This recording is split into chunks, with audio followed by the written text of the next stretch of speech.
இன்று உலக அரசியல், சட்டம், குடியுரிமை, செனட், குடியரசு, தேர்தல் போன்ற கருத்துக்களை பற்றி பேசும்போது அதன் வேர்களை தேடிச் சென்றால் நாம் அடையக்கூடிய மிக முக்கியமான இடங்களில் ஒன்று பண்டைய ரோம். ஆனால் உலகின் மிகப்பெரிய பேரரசாக மாறிய ரோம் ஆரம்பத்தில் ஒரு சிறிய குடியிருப்பாக மட்டுமே இருந்தது. டைபர் ஆற்றங்கரையில் அமைந்திருந்த அந்த சிறிய நகரம் எவ்வாறு வளர்ந்தது, அரசாட்சியிலிருந்து குடியரசாக மாறியது என்பது மனித அரசியல் வரலாற்றின் மிக முக்கியமான அத்தியாயங்களில் ஒன்று. ரோமின் தொடக்க வரலாறு புராணங்களும் உண்மைகளும் கலந்ததாக இருந்தது. ரொமுலஸ் மற்றும் ரீமஸ் என்ற இரட்டை சகோதரர்களின் கதை மிகவும் பிரபலமானது. ஓநாயால் வளர்க்கப்பட்ட இந்த இரு சகோதரர்களில் ரொமுலஸ் பின்பு ரோம் நகரத்தை நிறுவியதாகவும் கூறுகிறது. இந்த கதை வரலாற்று உண்மையல்ல என்றாலும் ரோமானியர்கள் தங்கள் நகரத்தை ஒரு வீர மரபோடு இணைத்து பார்க்க விரும்பியதை இது காட்டுகிறது. வரலாற்று ஆய்வுகள் கூறுவதன் அடிப்படையில் கிமு 8ஆம் நூற்றாண்டிலே டைபர் ஆற்றின் அருகே வாழ்ந்த பல சிறிய லத்தீன் குடியிருப்புகள் ஒன்றிணைந்து ரோம் நகரமாக வளர்ந்தன. இந்த பகுதி வடக்கில் இருந்த எட்ரஸ்கன் நாகரிகத்திற்கும் தெற்கில் இருந்த கிரேக்க குடியேற்றங்களுக்கும் இடையே அமைந்திருந்தது. இதனால் ரோம் பல்வேறு கலாச்சாரங்களின் தாக்கத்தை ஆரம்பத்திலேயே பெற்றிருந்தது. ரோமினுடைய ஆரம்ப அரசியல் அமைப்பு அரசாட்சியாகவே இருந்தது. மரபுபடி 7 அரசர்கள் ரோமை ஆட்சி செய்தார்கள். இந்த அரசர்கள் வெறும் இராணுவ தலைவர்கள் மட்டுமல்ல, மத சடங்குகளின் தலைவர்களும் நீதிபதிகளும் நிர்வாகிகளுமாகவும் அவர்கள் இருந்தார்கள். அரசன் மிகப்பெரிய அதிகாரம் கொண்டிருந்தாலும் அவர் முழுமையான சர்வாதிகாரி அல்ல. செனட் எனப்படும் முதியோர் குழுவின் ஆலோசனையும் முக்கியமானதாக இருந்தது. ஆக எட்ரஸ்கன் ஆட்சியாளர்களின் காலத்தில் ரோம் குறிப்பிடத்தக்க வளர்ச்சியை அடைந்தது. சாலைகள், வடிகால் அமைப்புகள், கோவில்கள், பொது கட்டிடங்கள் ஆகியவை உருவாக்கப்பட்டன. குறிப்பாக கிலோஆக்கா மேக்சிமா எனப்படும் வடிகால் அமைப்பு அக்கால பொறியியல் திறமையின் எடுத்துக்காட்டு.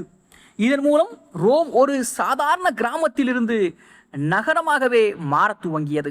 ஆனால் அரசாட்சியின் வளர்ச்சியோடு சேர்ந்து அதிருப்தியும் அதிகரித்தன. குறிப்பாக கடைசி அரசனாக கருதப்படும் டார்க்வினியஸ் சூப்பர்பஸ் மிகவும் கொடுங்கோலமாக நடந்து கொண்டதாக மரபுகள் கூறுகிறது. அவரது ஆட்சியில் அதிகாரம் சிலரின் கைகளில் குவிந்தன. மக்கள் மற்றும் உயர் குடும்பங்களுக்கு இடையே அதிருப்தி உருவானது. இந்த நிலை அரசியல் மாற்றத்திற்கான அடித்தளத்தையும் அமைக்க துவங்கியது. ஆக அதற்கு பின்பு ரோமானியர்கள் அரசாட்சியை முடிவுக்கு கொண்டு வந்தார்கள். இந்த நிகழ்வு ரோமானிய வரலாற்றின் மிக முக்கியமான திருப்பு முனை.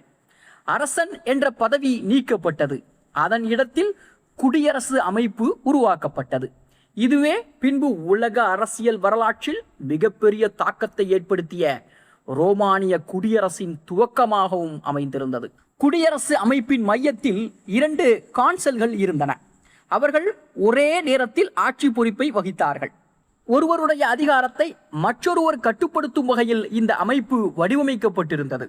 இதன் மூலம் ஒரே மனிதனிடம் அதிகாரம் முழுமையாக செல்வதை தடுக்க முயற்சி செய்யப்பட்டிருந்தது. இந்த அதிகார பகிர்வு பின்பு பல அரசியல் அமைப்புகளுக்கு முன்மாதிரியாக கூட அமைந்திருந்தன. ஆக ரோமானிய செனட் என்பது குடியரசின் முக்கிய நிறுவனமாகவே தொடர்ந்தது.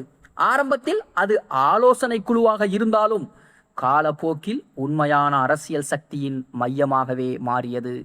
வெளியுறவு கொள்கை, நிதி நிர்வாகம், யுத்தம் மற்றும் அமைதி போன்ற முக்கிய முடிவுகளில் செனட் பெரும் செல்வாக்கை பெற்றது. ஆனால் குடியரசு உருவான உடனேயே சமத்துவம் ஏற்பட்டுவிட்டது என்று கூற முடியாது. சமூகத்திலே 2 முக்கிய தரப்புகள் இருந்தார்கள். ஒன்று பட்ரிசியர்கள், உயர் குடும்பத்தை சார்ந்தவர்கள்.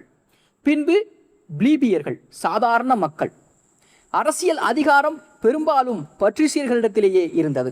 அதனால் சமூக மோதல்கள் தொடர்ந்து உருவாகின.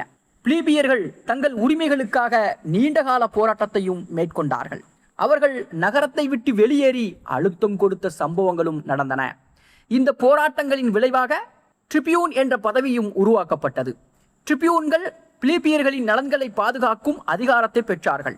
இது சமூக சமநிலையை நோக்கிய ஒரு முக்கிய முன்னேற்றமாகவும் இருந்தது. ஆக கிமு 5ஆம் நூற்றாண்டிலே உருவாக்கப்பட்ட 12 சட்ட பலகைகள் ரோமானிய சட்ட வரலாற்றின் அடித்தளமாகவும் அமைந்தன. இதற்கு முன்பு சட்டங்கள் பெரும்பாலும் மரபு மற்றும் வாய்மொழி அடிப்படையில் இருந்தது.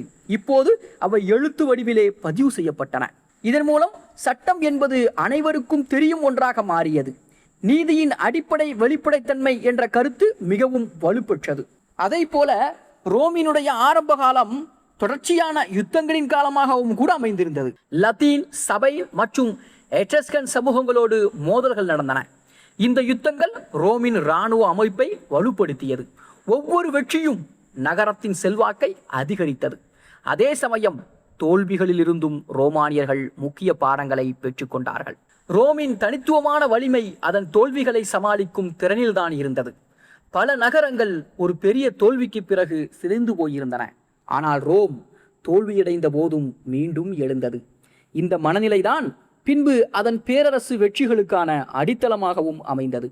பொறுமை, ஒழுக்கம், கடமை உணர்வு ஆகியவை ரோமானிய அடையாளத்தின் முக்கிய அம்சம். குடியரசு அமைப்பின் வளர்ச்சியோடு ரோமானியர்கள் குடிமகன் என்ற கருத்தையும் முக்கியமாக கருத துவங்கினார்கள். ரோமுக்காக போராடுவது, சட்டத்தை மதிப்பது, பொது நலனுக்காக செயல்படுவது ஆகியவை குடிமகனின் கடமைகளாகவும் கருதப்பட்டன. இந்த கருத்து பின்பு ரோமானிய அரசியல் சிந்தனையின் மையமாகவும் கூட மாறியது.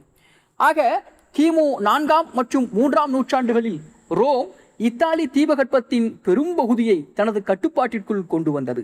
இந்த வெற்றிகள் தற்செயலாக நிகழவில்லை. அரசியல் அமைப்பு, சமூக ஒற்றுமை, இராணுவ ஒழுக்கம் மற்றும் நிர்வாக திறன் ஆகியவற்றின் கூட்டு செயல்பாடே இதற்கு காரணம். சிறிய நகரமாக துவங்கிய ரோம் இப்போது ஒரு பிராந்திய சக்தியாகவே உருவெடுத்தது. இவ்வாறு பண்டைய ரோம் அரசாட்சியிலிருந்து குடியரசாக மாறிய வரலாறு ஒரு அரசியல் அமைப்பின் மாற்றத்தை மட்டுமல்ல, மனித சமூகம் அதிகாரத்தை எவ்வாறு கட்டுப்படுத்தலாம் என்ற தேடலுடைய ஒரு பகுதியாகவும் பார்க்கப்பட வேண்டும். அரசின் ஆட்சியிலிருந்து சட்டத்தின் ஆட்சிக்கு, தனிநபர் அதிகாரத்திலிருந்து நிறுவனங்களின் அதிகாரத்திற்கு நடந்த இந்த மாற்றமே பின்பு ரோமை உலக வரலாற்றின் மிகப்பெரிய பேரரசாக மாற்றுவதற்கான அடித்தளமாக அமைந்தது என்பதும் குறிப்பிடத்தக்கது.